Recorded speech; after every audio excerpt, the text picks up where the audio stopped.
ಇನ್ನೊಂದು ಕಡೆ ಮೇ 2ನೇ ವಾರದಲ್ಲಿ ಸಿಹಿ ಸಿದ್ದಿ ಕೊಡುವ ಭರವಸೆನ ಹೈಕಮಾಂಡ್ ಕೊಟ್ಟಿದೆ ಅಂತ ವಿಧಾನಸಭೆ ಮುಖ್ಯ ಸಚೇತಕ ಶಾಸಕ ಅಶೋಕ್ ಪಟ್ಟಣ್ ತಿಳಿಸಿದ್ದಾರೆ. ಸಚಿವ ಸಂಪುಟ ಪುನರ್ರಚನೆ ಬಗ್ಗೆ ವಿಧಾನಸೌಧದಲ್ಲಿ ಪ್ರತಿಕ್ರಿಯೆ ನೀಡಿದ ಅವರು, ಮೇ 2ನೇ ವಾರದಲ್ಲಿ ನಮಗೆ ಸಿಹಿ ಸುದ್ದಿ ಕೊಡುವ ಭರವಸೆಯನ್ನು ಸುರ್ಜೇವಾಲಾ ಕೊಟ್ಟಿದ್ದಾರೆ.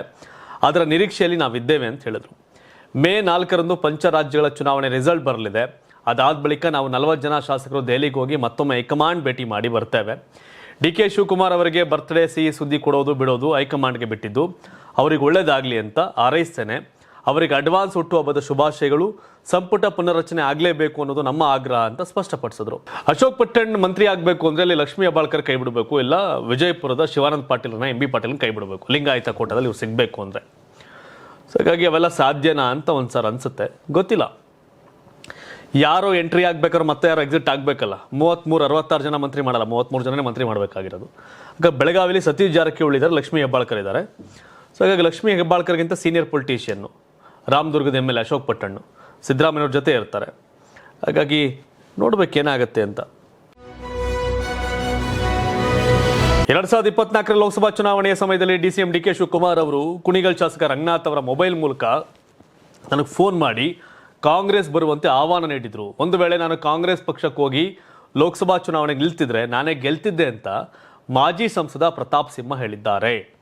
ಉತ್ತರ ಕನ್ನಡ ಜಿಲ್ಲೆಯ ಕುಮಟಾದಲ್ಲಿ ಆಯೋಜಿಸಲಾಗಿದ್ದ ಕಾರ್ಯಕ್ರಮದಲ್ಲಿ ಜನರನ್ನುದ್ದೇಶಿಸಿ ಮಾತನಾಡಿದ ಮಾಜಿ ಸಂಸದ ಪ್ರತಾಪ್ ಸಿಂಹ, 13ನೇ ತಾರೀಕಿಗೆ ನನಗೆ ಬಿಜೆಪಿಯಿಂದ ಟಿಕೆಟ್ ಕಟ್ ಮಾಡಿದ್ರು, 7ನೇ ತಾರೀಕಿಗೆ ನನಗೆ ಟಿಕೆಟ್ ಹೋಲ್ಡ್ ಮಾಡಿದ್ದಾರೆ ಎಂದು ಗೊತ್ತಿತ್ತು. 12ನೇ ತಾರೀಕಿಗೆ ಡಿ.ಕೆ. ಶಿವಕುಮಾರ್ ಅವರು ಕುಣಿಗಲ್ ಶಾಸಕ ರಂಗನಾಥ್ ಅವರ ಮೊಬೈಲ್ನಲ್ಲಿ ಕಾಲ್ ಮಾಡಿ 12 ನಿಮಿಷ ಮಾತನಾಡಿ ಬಂದುಬಿಡು ಕಾಂಗ್ರೆಸ್ಗೆ, ನಿನಗೆ ಟಿಕೆಟ್ ಕೊಡ್ತೀವಿ ಅಂದರು. ಆಗ ನಾನು, ಅಣ್ಣ ನನಗೂ ನಿಮಗೂ ಸಿದ್ಧಾಂತ ಬರಲ್ಲ, ನಮ್ಮ ಅಪ್ಪನೇ RSS ಆಗಲ್ಲ ಅಂತ ಹೇಳಿದ್ದೆ.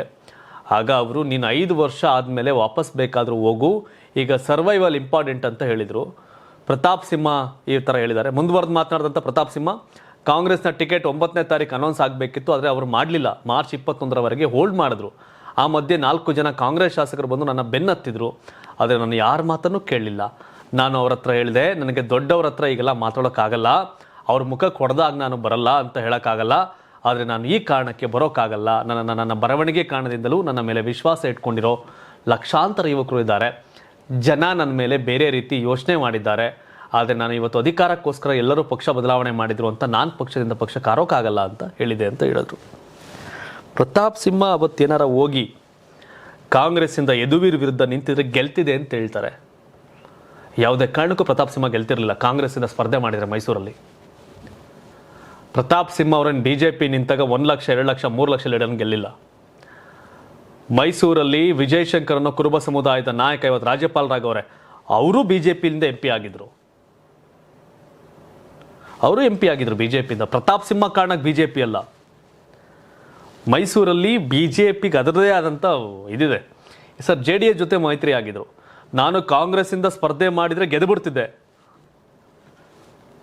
ನಿಲ್ಲಬೇಕಾಗಿತ್ತು. ಈಗ ನೆಕ್ಸ್ಟ್ MLA ಟಿಕೆಟ್ ಕೊಡಲಿ ಅಂತ ಹೇಳ್ತಾವ್ರೆ, ಅದು ಚಾಮರಾಜದಲ್ಲೇ. ಅಷ್ಟು ಎಲ್ಲಿದ್ದರೂ ಗೆಲ್ತೀನಿ ಅನ್ನೋದ್ರೆ ವರುಣಾಗೆ ಹೋಗಿ ನಿಲ್ಬೋದಲ್ಲ. ವರುಣಾ ಕ್ಷೇತ್ರದಲ್ಲಿ ಹೆಂಗೋ ಯಾರೋ ಆಕಾಂಕ್ಷಿಗಳಿಲ್ಲ, ಖಾಲಿ ಇದೆ. ಇನ್ನು ಚಾಮರಾಜಾಗ ನಾಗೇಂದ್ರ ಅವರೇ,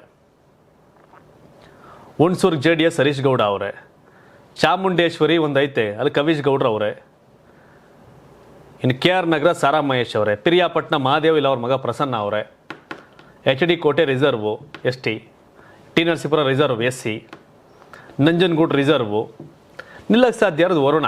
ಹೇಳಬೇಕು ಸಿದ್ದರಾಮಯ್ಯನವರ ಗೆದ್ದು ಬರ್ತೀನಿ ನಾನು ಸಹ ಹೇಳ್ತಿರಲ್ಲ, ಅಲ್ಲೆಲ್ಲ ಯಾಕೆ ತೊಡ್ತೀರಿ?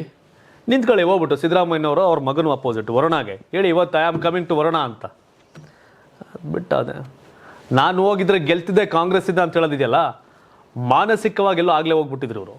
ದೈಹಿಕವಾಗಿ ಕಾಂಗ್ರೆಸ್ ಸ್ಪರ್ಧೆ ಮಾಡದೇ ಇರ್ಬೋದೇನೋ, ಬಟ್ ನಾನು ಹೋದ್ರೆ ಗೆಲ್ತಿದ್ದೆ ಅನ್ನೋದಿದೆಯಲ್ಲ ಹೇಳಿಕೆಗಳು, ಅದು ನಾನು ರೆಡಿ ಇದ್ದೀನಿ ಅಂತ ಅನ್ನೋ ಥರ.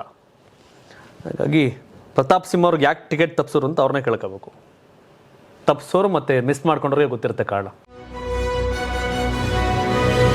ಸಚಿವ ಡಿ ಸುಧಾಕರ್ ಅವರ ಆರೋಗ್ಯ ಸ್ಥಿತಿ ಗಂಭೀರವಾಗಿದೆ. ಅವರ ಆರೋಗ್ಯದ ಸ್ಥಿತಿಗತಿಯ ಬಗ್ಗೆ ನಾನಾ ರೀತಿಯ ವದಂತಿಗಳು ಹೊರದಾಡ್ತವೆ. ಇದೇ ಸಂದರ್ಭದಲ್ಲಿ ಕೇಂದ್ರ ಸಚಿವ HD ಕುಮಾರಸ್ವಾಮಿ ಅವರು ನೀಡಿರ್ತಕ್ಕಂಥ ಹೇಳಿಕೆ ರಾಜಕೀಯ ಚರ್ಚೆಗೆ ಎಡೆಮಾಡಿಕೊಟ್ಟಿದೆ. ಸರ್ಕಾರ ಹೆಬ್ಬೆಟ್ಟು ಒತ್ತಿಸಿಕೊಳ್ಳುತ್ತಾ ಅಷ್ಟೊಂದು ಮಾನವೀಯತೆ ಇಲ್ವಾ ಅಂತ ಗೃಹ ಸಚಿವ ಡಾಕ್ಟರ್ G. ಪರಮೇಶ್ವರ್ ತಿರುಗೇಟನ್ನು ಕೊಟ್ಟಿದ್ದಾರೆ. ಸಚಿವ ಸುಧಾಕರ್ ಅವರು ಕಿಮ್ಸ್ ಆಸ್ಪತ್ರೆಯಲ್ಲಿ ಚಿಕಿತ್ಸೆ ಪಡೆದುಕೊಳ್ತಿದ್ದಾರೆ. ಅವರ ದೇಹ ಸ್ಥಿತಿ ಗಂಭೀರವಾಗಿದೆ. ಸಚಿವ ಡಿ ಸುಧಾಕರ್ ಆರೋಗ್ಯ ವಿಚಾರ ಇದೀಗ ರಾಜಕೀಯ ಕೆಸರೆರ ಚಾಟಕ್ಕೆ ಕಾರಣ ಆಗಿದೆ. ಸಚಿವ ಡಿ ಸುಧಾಕರ್ ಅವರ ಆರೋಗ್ಯ ಸ್ಥಿತಿಗತಿಯ ಬಗ್ಗೆ ಎಚ್ ಡಿ ಕುಮಾರಸ್ವಾಮಿ ಅನುಮಾನವನ್ನು ವ್ಯಕ್ತಪಡಿಸಿ ಹೇಳಿಕೆ ಕೊಟ್ಟಿದ್ರು. ಇದು ಸಾಕಷ್ಟು ಚರ್ಚೆಗೆ ಒಳಗಾಗಿತ್ತು. ಭಾನುವಾರ ಈ ಬಗ್ಗೆ ಪ್ರತಿಕ್ರಿಯೆ ನೀಡಿದ್ದ ಅವರು ಸುಧಾಕರ್ ಅವರ ಸಾವು ಬದುಕಿನ ಬಗ್ಗೆ ಹೋರಾಟ ಮಾಡ್ತಿದ್ದಾರೆ ಅಂತ ಹೇಳ್ತಿದ್ದಾರೆ. ಆದರೆ ಕ್ಷೇತ್ರದ ಜನರು ಭಿನ್ನ ವಿಚಾರದ ಬಗ್ಗೆ ಮಾತನಾಡ್ತಿದ್ದಾರೆ. ಒಳಗೆ ಏನು ನಡೀತಾ ಇದೆ ಎಂಬುದು ತಿಳಿದಿಲ್ಲ. ಆಸ್ಪತ್ರೆಯಲ್ಲಿ ದಾಖಲಾಗಿರುವ ಆ ವ್ಯಕ್ತಿ ಎಷ್ಟು ನೋವು ಅನುಭವಿಸ್ತಿದ್ದಾರೆ, ಯಾವ ಕಾರಣಕ್ಕೆ ಕೆಲ ವಿಷಯಗಳನ್ನು ಮುಚ್ಚಿಟ್ಟಿದ್ದಾರೆ ಎಂಬುದು ತಿಳಿದಿಲ್ಲ ಅಂತ ಹೇಳಿದರು. ಒಂದು ವೇಳೆ ಅವರಿಂದ ಹೆಬ್ಬೆಟ್ಟು ಒತ್ತಿಸಿಕೊಳ್ಳಲು ಎಲ್ಲ ವಿಷಯಗಳನ್ನ ಮುಚ್ಚಿಡಲಾಗಿದೆಯೇ ಎಂಬುದರ ಬಗ್ಗೆ ರಾಜ್ಯ ಸರ್ಕಾರ ಸ್ಪಷ್ಟನೆಯನ್ನು ನೀಡಬೇಕು. ಕೆಲ ವ್ಯಕ್ತಿಗಳು ಇಂಥ ಸಮಯ ದುರ್ಬಳಕೆ ಮಾಡಿಕೊಳ್ಳುವಲ್ಲಿ ನಿಸ್ಸೀಮರಾಗಿದ್ದಾರೆ ಅಂತ ಆರೋಪ ಮಾಡಿದರು. ಸಚಿವ ಡಿ ಸುಧಾಕರ್ ಆರೋಗ್ಯದ ವಿಚಾರವಾಗಿ ಎಚ್ ಡಿ ಕುಮಾರಸ್ವಾಮಿ ಹೇಳಿಕೆ ವಿಚಾರವಾಗಿ ಮಾತನಾಡಿರ್ತಕ್ಕಂಥ ಗೃಹ ಸಚಿವ ಡಾಕ್ಟರ್ ಜಿ ಪರಮೇಶ್ವರ್, ಇಂತಹ ವಿಚಾರಗಳಲ್ಲಿ ಒಂದಷ್ಟು ಮಾನವೀಯತೆಯನ್ನು ತೋರಿಸಬೇಕು. ಯಾರೂ ಈ ರೀತಿಯಲ್ಲಿ ನಡೆದುಕೊಳ್ಳಲು ಹೋಗ್ತಾರೆ, ಹಾಗೇನಾದರೂ ಮಾಡಿದರೆ ಅವರ ಕುಟುಂಬದವರು ಮಾಡಬೇಕಷ್ಟೇ ಅಂತ ಹೇಳಿದರು. ಸರ್ಕಾರ ಹೆಬ್ಬೆಟ್ಟು ಒತ್ತಿಸಿಕೊಳ್ಳಲು ಸಾಧ್ಯವೇ? ಒಂದಷ್ಟು ಮಾನವೀಯತೆ ಪ್ರದರ್ಶನ ಮಾಡಬೇಕಾಗತ್ತೆ. ಸುಧಾಕರ್ ಅವರು ಇಂಟೆನ್ಸಿವ್ ಕೇರ್ನಲ್ಲಿ ಚಿಕಿತ್ಸೆಯನ್ನು ಪಡೆದುಕೊಳ್ತಿದ್ದಾರೆ. ಅವರಿಗಿನ್ನೂ ಪ್ರಜ್ಞೆ ಬಂದಿಲ್ಲ. ಅವರ ಆರೋಗ್ಯ ಸ್ಥಿತಿಗತಿ ಏನಾಗಲಿದೆ ಎಂಬುದನ್ನು ನಾವು ಕಾದು ನೋಡಬೇಕಾಗಿದೆ ಅಂತ ಪರಮೇಶ್ವರ್ ಹೇಳಿದರು. ಕೆಲವೊಂದು ಸನ್ನಿವೇಶದಲ್ಲಿ ಸತ್ಯಗಳು ಗೊತ್ತಿರೋ ಕೆಲವೊಂದು ಟೈಮ್ ಸುಮ್ಮನೆ ಇರಬೇಕಾಗತ್ತೆ. ರಾಜಕಾರಣ ಮಾತಾಡಬಾರ್ದು. ಕುಮಾರಸ್ವಾಮಿ ಭಾಳ ಸೂಕ್ಷ್ಮವಾದಂಥ ವ್ಯಕ್ತಿ.